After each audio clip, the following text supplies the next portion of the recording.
दोस्तों आज हम चैप्टर नंबर 8 आर्यों का आगमन और ऋग्वैदिक युग पढ़ने वाले हैं। Old NCERT R S Sharma का ये लेक्चर है नंबर 6 और ये पुस्तक आपके लिए बहुत ज़्यादा इम्पोर्टेंट होने वाली आपके यूपीएससी के एग्ज़ाम में, आपके स्टेट पीसीएस के एग्ज़ाम में। तो जो भाई चैनल पर नए आए हैं चैनल को सब्सक्राइब कर दे, वीडियो को लाइक कर दे और ज़्यादा से ज़्यादा इसको शेयर करें। जो भी आज मैं आपको पढ़ाने वाला हूँ वो आपके एग्ज़ाम के लिए बहुत ही ज़्यादा इम्पोर्टेंट है और जो भी चीज़ें अंडरलाइन हैं उनको भी अपनी बुक में आप अंडरलाइन करते चलेंगे, क्योंकि ये चीज़ें एग्ज़ाम में कई बार पूछी गई हैं, बहुत बार रिपीट हुई हैं। तो शुरुआत करेंगे सबसे पहले हम आर्यों के आगमन और ऋग्वैदिक युग के बारे में। तो इनका मूल निवास स्थान कहाँ पर था? जो आर्य शुरुआत में सबसे पहले आए थे तो उनका मूल निवास स्थान कहाँ था?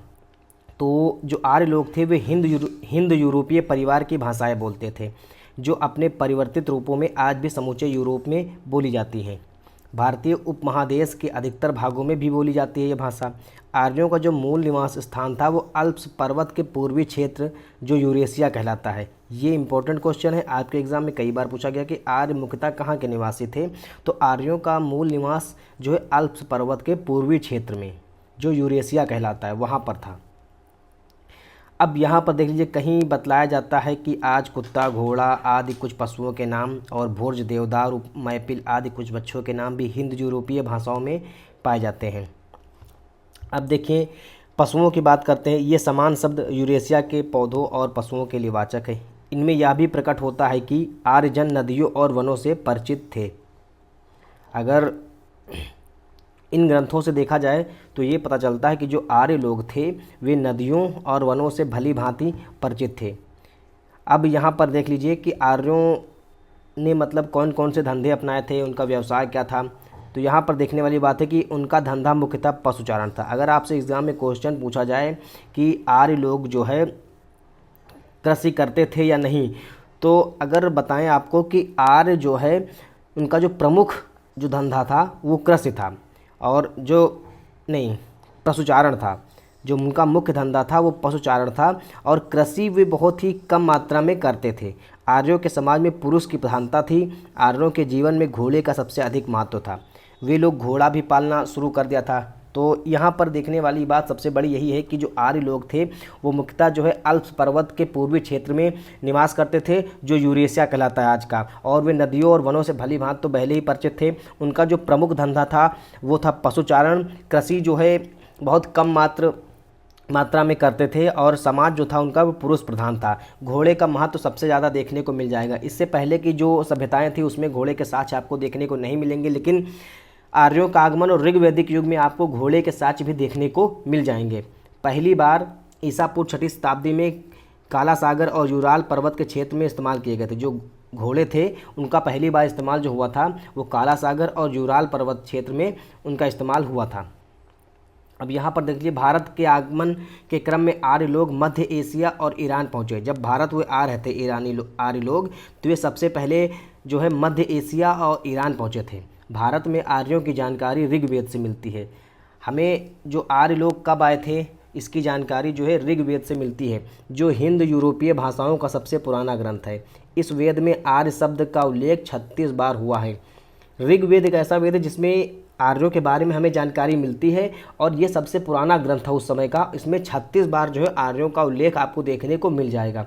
सामान्यतः इसमें सांस्कृतिक समुदाय का बोध होता है। ऋग्वेद में अग्नि, इंद्र, मित्र, वरुण आदि देवताओं की भी स्तुतियाँ संग्रहित हैं। जो ऋग्वेद था उसके अंतर्गत आपको अग्नि, इंद्र, मित्र, वरुण आदि देवताओं की भी स्तुतियाँ आपको देखने को मिल जाएंगी, जिनकी रचना विभिन्न गोत्रों के ऋषियों और मंत्रष्टाओं ने की। इसमें 10 मंडल या भाग हैं। जो ऋग्वेद है इसमें जो है 10 मंडल या भाग थे, जिनमें 2 से 7 तक प्राचीनतम अंश हैं। प्रथम और दसम मंडल सबसे बाद में जोड़े गए मालूम होते हैं। ऋग्वेद की अनेक बातें अवेस्ता से मिलती हैं। अवेस्ता ईरानी भाषा का प्राचीनतम ग्रंथ है। ये बहुत ही ज़्यादा इम्पोर्टेंट है कि ऋग्वेद जो था उसकी अनेक जो भाषाएं थी वो अवेस्ता से मिलती थी। अवेस्ता ईरानी भाषा का प्राचीनतम ग्रंथ था। दोनों ग्रंथों में बहुत से देवताओं और सामाजिक वर्गों के नाम भी समान रूप से आपको देखने को मिल जाएंगे। तो ये इंपॉर्टेंट टॉपिक, इसमें कई चीज़ें, जैसे आर्यों का मूल निवास स्थान कहाँ पर था, ये इंपॉर्टेंट था। आर्यों के समय में जो है कृषि होती थी या पशुचारण करते थे, ये बहुत इंपॉर्टेंट था। घोड़े का प्रयोग कब होने लगा था, ये भी इम्पोर्टेंट है। और अवेस्ता क्या है, ईरानी भाषा का प्राचीनतम ग्रंथ है, ये भी बहुत ज़्यादा इम्पोर्टेंट है। 36 बार आर्यों का उल्लेख हुआ है किसके अंतर्गत, ऋग्वेद में, और इसमें अग्नि, इंद्र, मित्र, वरुण आदि देवताओं की भी पूजा की जाती थी ऋग्वेद के अंतर्गत। 10 मंडल थे ऋग्वेद के अंदर, जिसमें 2 से 7 मंडल को प्राचीनतम अंश कहा गया है। प्रथम और दसम मंडल सबसे बाद में जोड़े गए थे। तो ये सारी चीज़ें इतने टॉपिक में काफ़ी ज़्यादा इंपॉर्टेंट थी। अब आगे चलते हैं, देखते हैं क्या है आगे, फिर आपको बताएंगे इसमें क्या चीज़ें आपको पढ़ने लायक है। अब यहाँ पर देखिए, इराक में मिले लगभग 1600 ईसा पूर्व के कस्साइट अभिलेखों में तथा सीरिया में मितन्नी अभिलेखों में आर्यों का नाम उल्लेख मिलता है। उनसे पश्चिमी एशिया में आर्य भाषा भाषियों की उपस्थिति का भी पता चलता है। जो सीरिया में मितन्नी अभिलेख मिले हैं, उन अभिलेखों से भी पता चलता है कि आर्य लोग जो है पश्चिम एशिया में रहते थे। भारत में आर्य भाषा भाषियों का आगमन जो है 1500 ईसा पूर्व के आसपास माना जाता है। जो ऋग्वैदिक काल है उसकी शुरुआत 1500 से 1000 ईसा पूर्व की मानी जाती है। ऋग्वैदिक काल की शुरुआत जो है 1500 से 1000 ईसा पूर्व की मानी जाती है, जिसमें आर्यों का आगमन जो है 1500 ईसा पूर्व के आसपास हुआ था। मध्य एशिया में दक्षिण तजाकिस्तान और बगल में पाकिस्तान की स्वात घाटी में घोड़े होने और सौदाह प्रथा के प्रचलन के पुरातात्विक साक्ष्य मिले हैं। ये बहुत इंपॉर्टेंट है। जो मध्य एशिया था, जो तजाकिस्तान वाला क्षेत्र था, उससे थोड़ा साइड में पाकिस्तान पड़ता है, तो वहाँ की जो घाटी थी जिसका नाम है सुवास्तु घाटी, वहाँ पर आपको घोड़े के और सौदाह के आपको स्रोत देखने को मिल जाएंगे। अब यहाँ देख लीजिए, सुवास्तु और गोमती नदियों के उल्लेख ऋग्वेद में मिलते हैं। सुवास्तु नदी और गोमती नदी का उल्लेख भी आपको ऋग्वेद में देखने को मिल जाएगा। आरंभिक आर्यों का निवास पूर्वी अफगानिस्तान, पाकिस्तान और भारत के पंजाब तथा हरियाणा में था। जो पुराने जो मतलब आए थे आर्य लोग, तो वो अल्प पर्वत के पास थे, लेकिन जो आरंभिक आर्यों का निवास स्थान था वो पूर्वी अफगानिस्तान, पाकिस्तान और भारत के पंजाब तथा हरियाणा में था। ऋग्वेद में अफगानिस्तान की कुभा आदि नदियों का तथा सिंधु और उसकी 5 सहायक नदियों का नामोल्लेख मिलता है। जो अफगानिस्तान का क्षेत्र है और उसमें कुभा नदी थी और सिंधु नदी की 5 सहायक नदियाँ, जिसमें झेलम, चिनाब, रावी, ब्यास, सतलज आती हैं। तो उन सभी चीज़ों के जो है अभिलेखों के अंतर्गत आपको ऋग्वेद में सारी जानकारी देखने को मिल जाएगी। सिंधु आर्यों की सबसे प्रमुख नदी थी, जिसका उन्होंने बार बार उल्लेख किया है। जो सिंधु नदी थी वो आर्यों की सबसे प्रमुख नदी थी, उनका उल्लेख उन्होंने बार बार किया भी है। उनके द्वारा उल्लिखित दूसरी नदी ऋग्वेद में जो है आर्यों के द्वारा उल्लिखित जो दूसरी नदी है वो सरस्वती है, जिसे नदीतम अर्थात सर्वश्रेष्ठ नदी कहा जाता है। मतलब जो सरस्वती नदी है उसे नदीतम या बहुत ही ज़्यादा पवित्र नदी कहा जाता था आर्यों के द्वारा।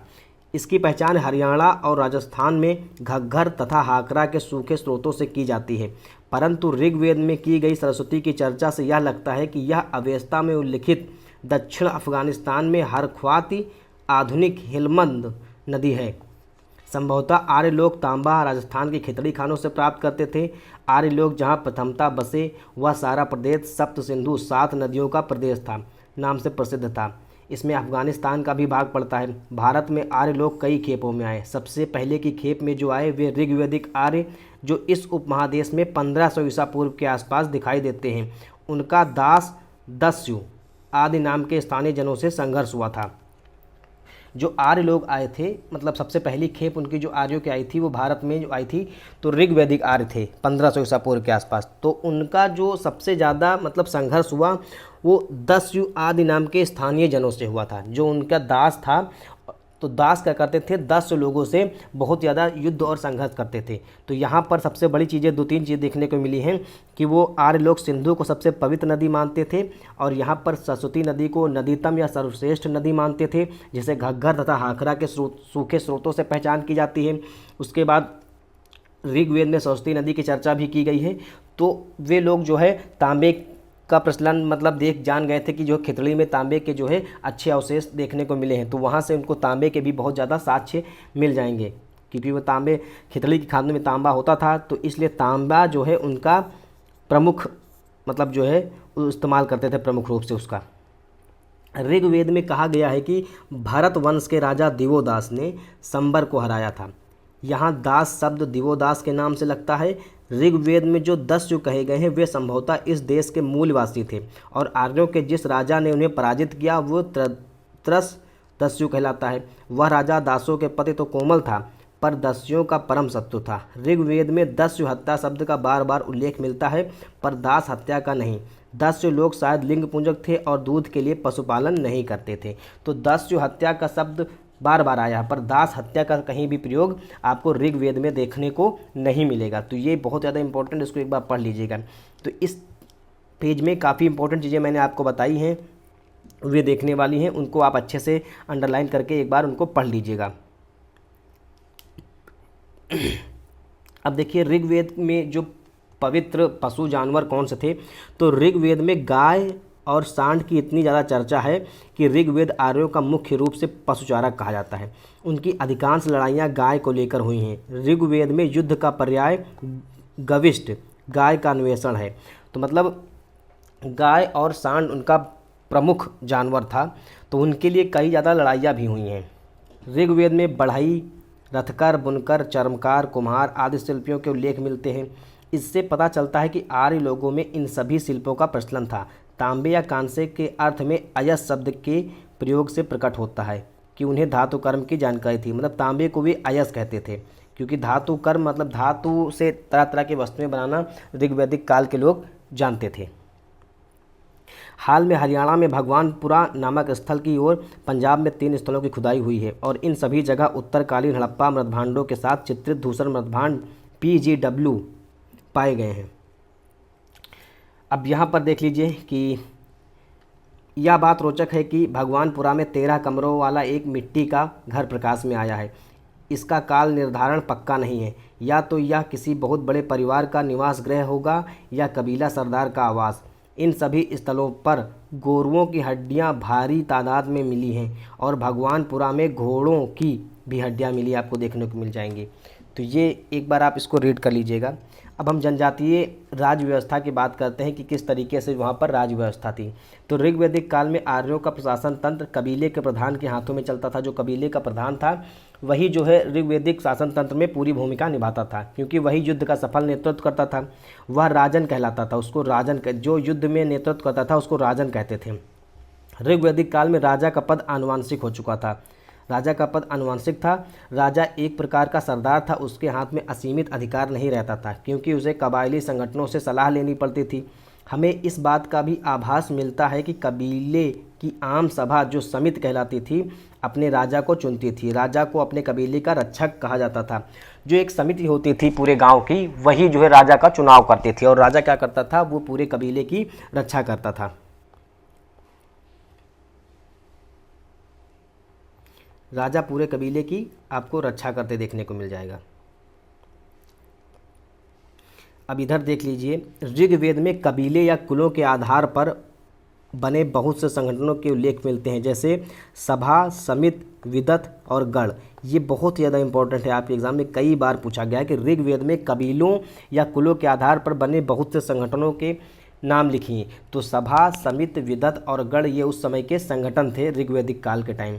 तो ऋग्वैदिक काल में स्त्रियां भी सभा और विदत में भाग लेती थी। ये बहुत ज़्यादा इंपॉर्टेंट है कि ऋग्वैदिक जो काल था तो स्त्रियां भी जो है उसमें सभा और विदत में भाग लेती थी। सभा और समिति ये दोनों संगठन इतने महत्वपूर्ण थे कि प्रधान या राजा भी समर्थन के लिए इनका मुंह जोते रहते थे।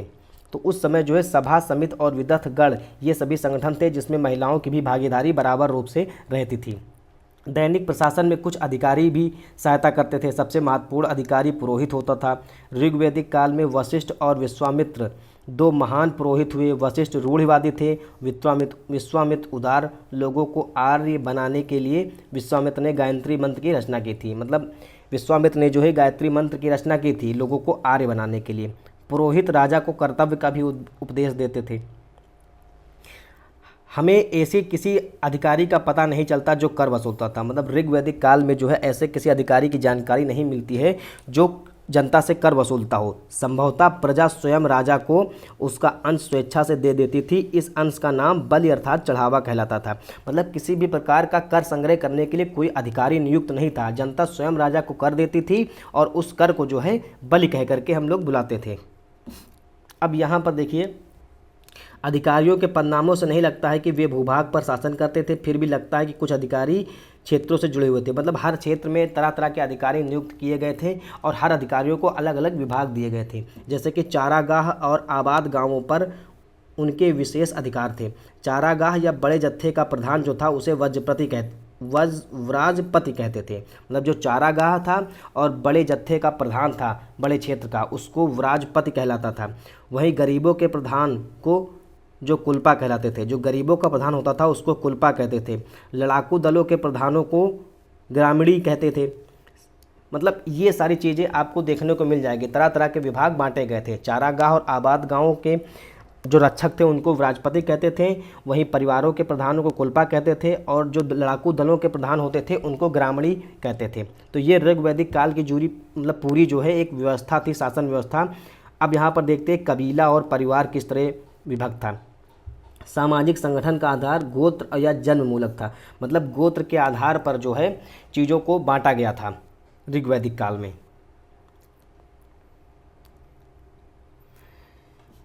लोगों की सबसे अधिक आस्था अपने अपने कबीले के प्रति रहती थी, जिसे जन कहा जाता था। मतलब कबीलों को जन कहा था। जन मतलब लोग होते हैं, तो कई लोगों से मिलकर के एक कबीला बनता था जिसे हम जन कहते थे।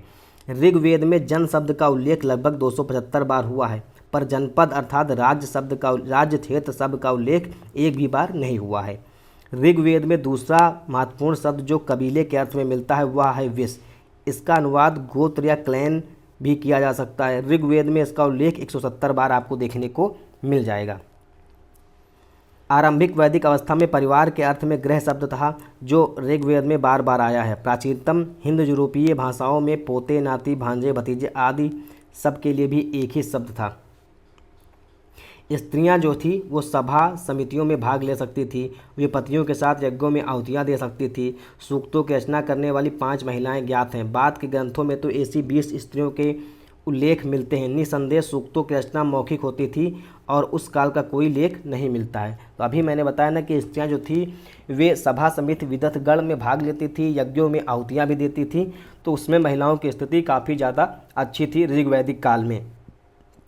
अब सामाजिक वर्गीकरण की बात करते हैं। ऋग्वैदिक काल में सामाजिक वर्गीकरण किस प्रकार था। तो आर्यों द्वारा जीते गए दास और दस्यु जनों के लोग दास, गुलाम, शूद्र हो गए। मतलब जो दास थे उन्होंने दासियों को जब जीता तो उनको जो है गुलाम बना लिया। तो यहाँ से एक बार फिर से पढ़ेंगे सामाजिक वर्गीकरण में। ऋग्वेद में हमें 1500 से 1000 ईसा पूर्व के आसपास के पश्चिमोत्तर भाग के लोगों के शारीरिक रंग रूप की चेतना का कुछ आभास मिलता है। वर्ण शब्द का प्रयोग रंग के अर्थ में होता था और प्रतीत होता है कि आर्य भाषाभाषी गैर वर्ण के थे और मूलवासी लोग काले रंग के। हो सकता है सामाजिक वर्ग विन्यास में रंग को परिचायक चिन्ह बनाया गया हो, लेकिन रंग भेददर्शी पश्चिमी लेखकों ने रंग की धारणा को बढ़ा चढ़ाकर प्रस्तुत किया है। वास्तव में समाज में वर्गों के सृजन का सबसे बड़ा कारण हुआ प्राचीन वासियों पर आर्यों का आधिपत्य। आर्यों द्वारा जीते गए दास और दस्यु जनों के लोग दास और शूद्र हो गए। ऋग्वेद में आर्य वर्ण और दास वर्ण का उल्लेख है। जीती गई वस्तुओं में कबीले के सरदारों और पुरोहितों का अधिक हिस्सा मिलता था और स्वभावतः वे अपनी गीतियों और भाई बंधुओं को वंचित करते हुए अधिकाधिक संपन्न होते गए। इससे कबीले में सामाजिक असमानता का सृजन हुआ।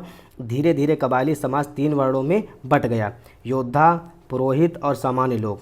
इसी तरह का विभाजन ईरान में भी हुआ था। चौथा वर्ग जो शूद्र कहलाता था ऋग्वैदिक काल के अंत में दिखाई पड़ता है, क्योंकि इसका सर्वप्रथम उल्लेख ऋग्वेद के 10वें मंडल में आपको देखने को मिल जाएगा।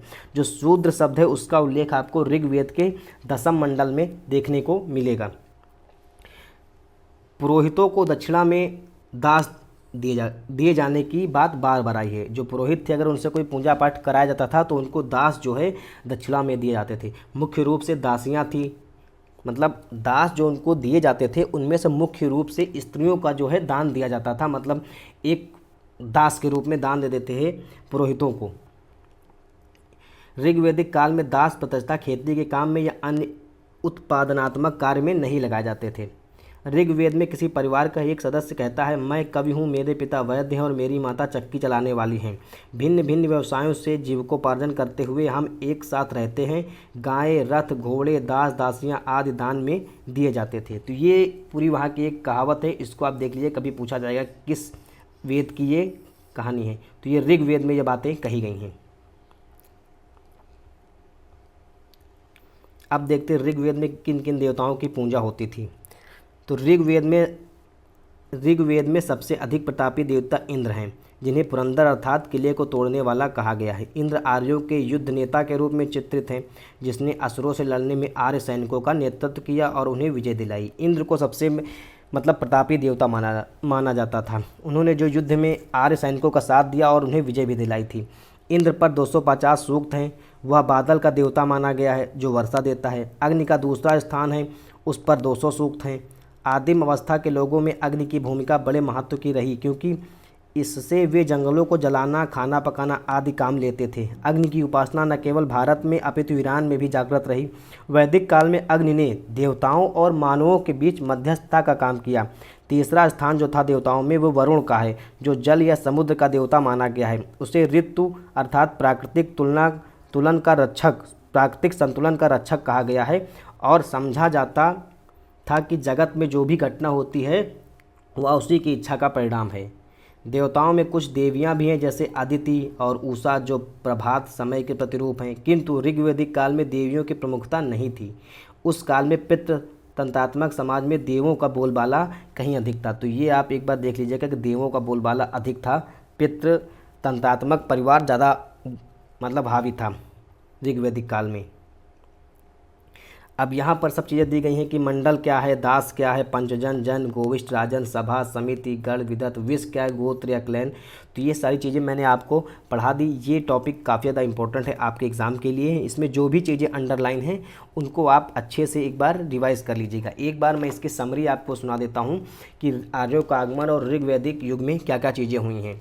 तो वैदिक काल की शुरुआत की बात करते हैं तो वैदिक काल जो है हमारा 1500 से 1000 ईसा पूर्व के आसपास इसकी शुरुआत हुई थी।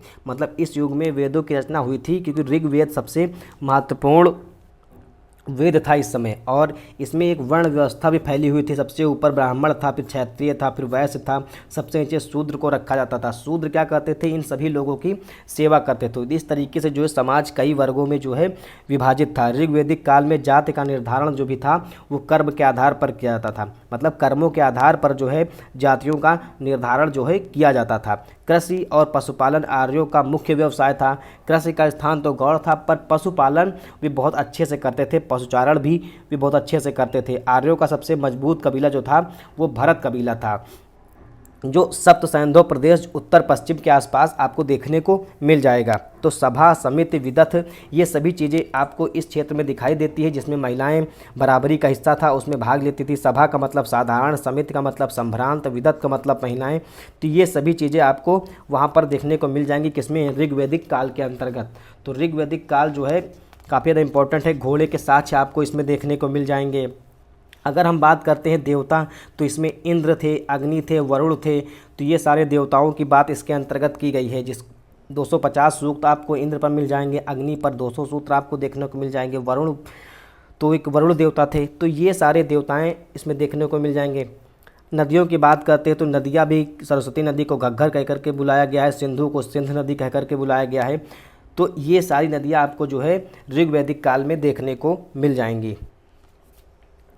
तो दोस्तों, अगर वीडियो पसंद आए चैनल को सब्सक्राइब कर दें। जय हिंद, वंदे मातरम।